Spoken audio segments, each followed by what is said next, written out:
The chair will recognize Senator Marcoleta, who had the floor before our colleagues suggested that we watch for ourselves.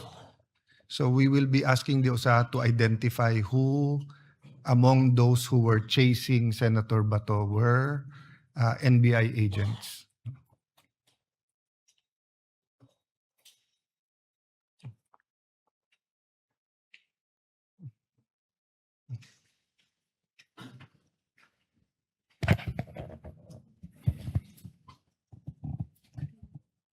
Mr. President, we have seen it all.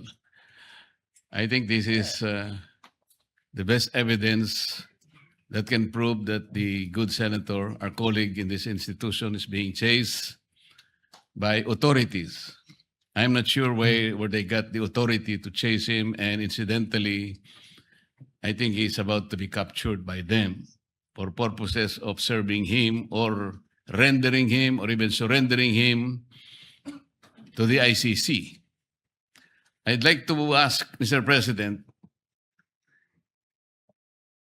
what is the authority of the National Bureau of Investigation in executing, for example, even if for the sake of an argument that the ICC issued a warrant of arrest against Senator Bato? As far as I know, Mr. President, the counterpart of the Interpol, which is the serving arm of the ICC in executing warrants, the Interpol's counterpart in this country is PCTC, which is the Philippine Center for Transnational Crimes. And I checked that it is now it used to be under the Office of the President and under the control and supervision of the NAPOLCOM. But I think it's now under the control of the DILG. So my question is, how come that the NBI is chasing Senator Bato for an apparent warrant of arrest, which the former Senator Trillanes has been showing around that he got a warrant of arrest and he is personally serving it to the senator? The first question is former Senator Trillanes now the sheriff of the ICC? And he has been working with the Interpol, Mr. President. This is all questionable. As I said earlier, Mr. President, this is not only an assault to our colleague, but principally it is an assault, an insult to this institution. Hindi natin pwedeng palampasin ito, Mr. President. We need to protect the senator. As I said earlier, and I manifested that Trillanes himself was a beneficiary of this institution's security. Humingi po siya ng Senate Protective Custody nung panahon na kinailangan niya po ito. Ngayon, ironically, he's the one executing the very act which prevented him from being assaulted at the time. Masyado pong nakakabahala na ang nangyayari, Mr. President. I think all these people, I think we can identify all these people in due time. They did not only violate Article 145 of the revised penal code, as I earlier manifested. Former Senator Trillanes is even guilty of usurping authority, Mr. President. Hindi natin pwedeng palampasin po ito. In the meantime, I'd like to move, Mr. President, that in the light of the recent adoption of the Senate Resolution number 44, I move that Senator Bato be placed under the Senate Protective Custody, Mr. President, until he is able to get all and exhaust all legal remedies to protect himself, and until this institution is also able to do just the same. Mr. President, Article 59 of Rome Statute is very, very clear. It's very, very clear. Even for the sake of an argument that there is a valid warrant of arrest against our colleague, Article 59 still states that the arresting, or the person to be arrested must be promptly delivered to a competent judicial authority in order to accomplish at least three things. Number one, to identify or to ascertain the identity of the person being arrested. Number two, whether the legal processes have been observed. And number three, whether or not his rights were protected. This is very, very important for purposes of protecting the due process and the rule of law, which our colleague can avail, Mr. President.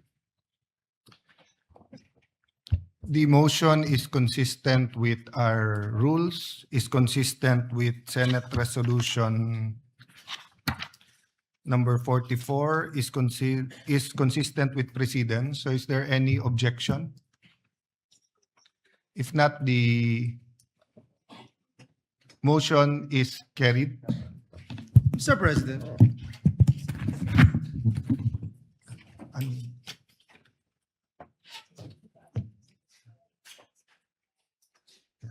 So consistent with past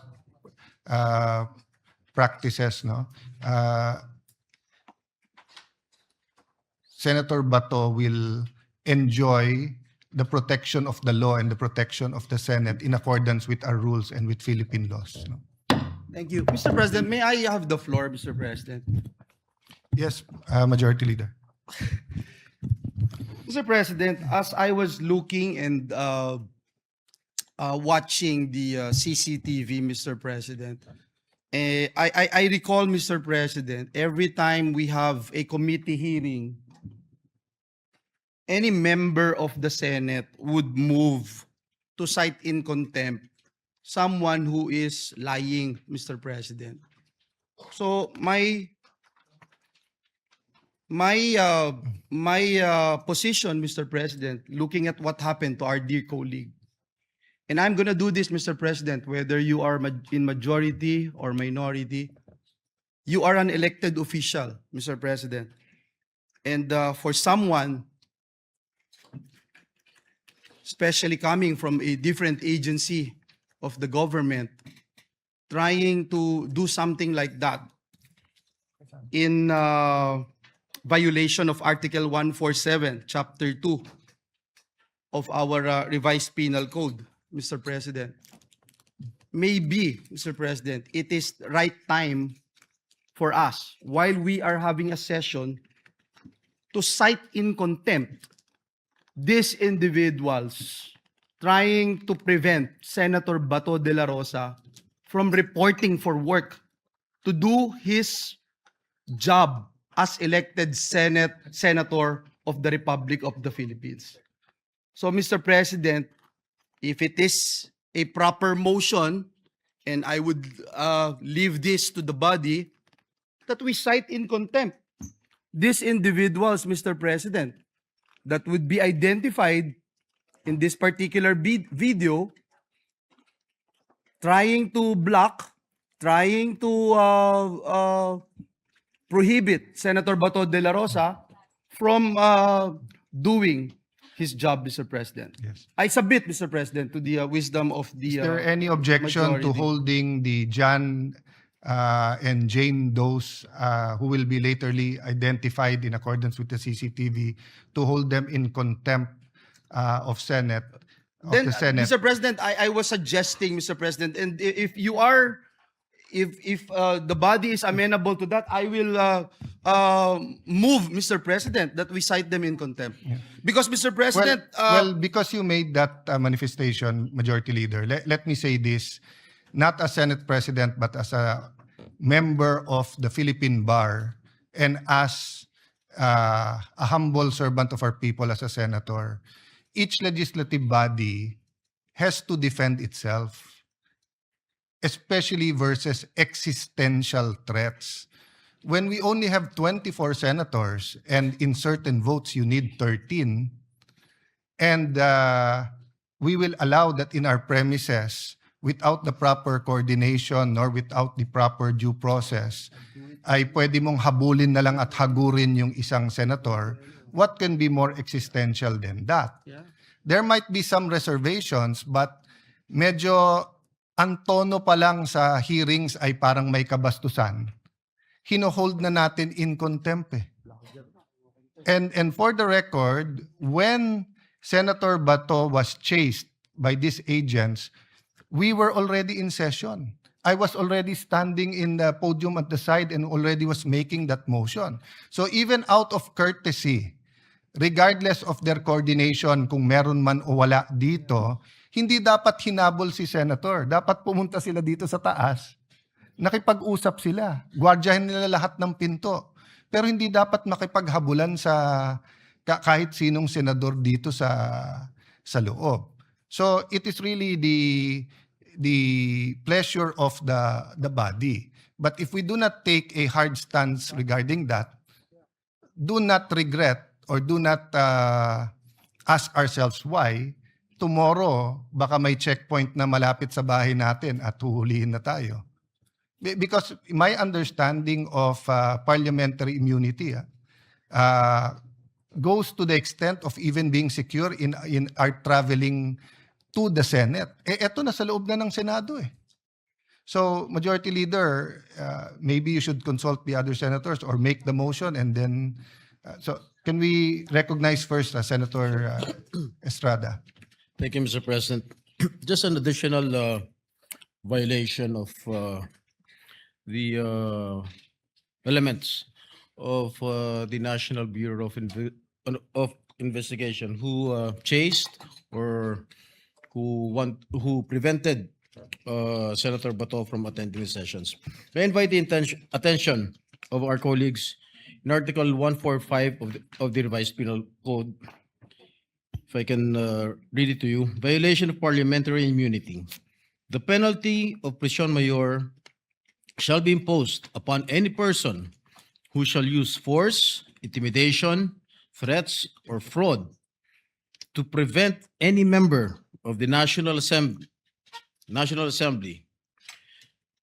from attending the meetings of the Assembly, which in this case is the Senate, or any of its committees or subcommittees, constitutional commissions or committees, or divisions thereof, from expressing his opinions and casting his vote, and the penalty of prisión correccional shall be imposed upon any public officer or employee who shall, while the assembly is in regular or special session, arrest or search any member thereof, except in case such member has committed a crime punishable under this code by a penalty higher than prison mayor.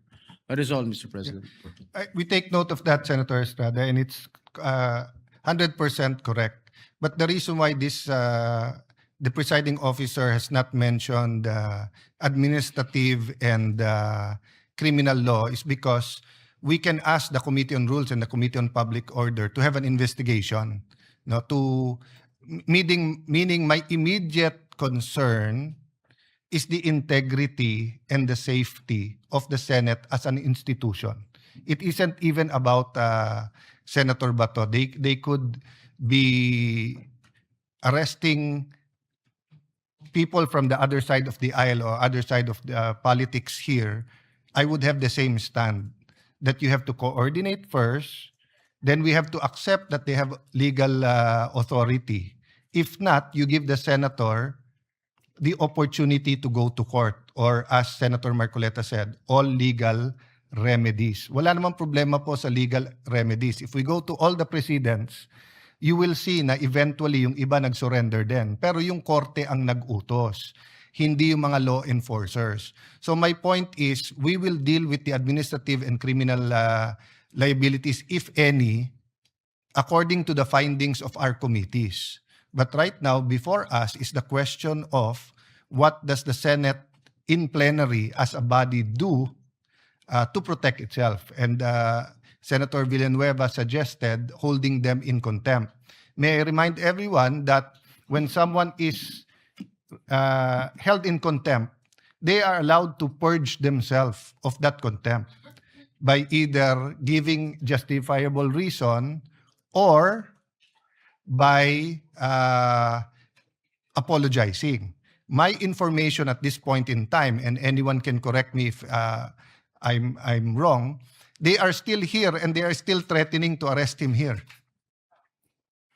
So, what is the pleasure, Majority Leader? May I ask for a minute suspension, Mr. President? Session is suspended.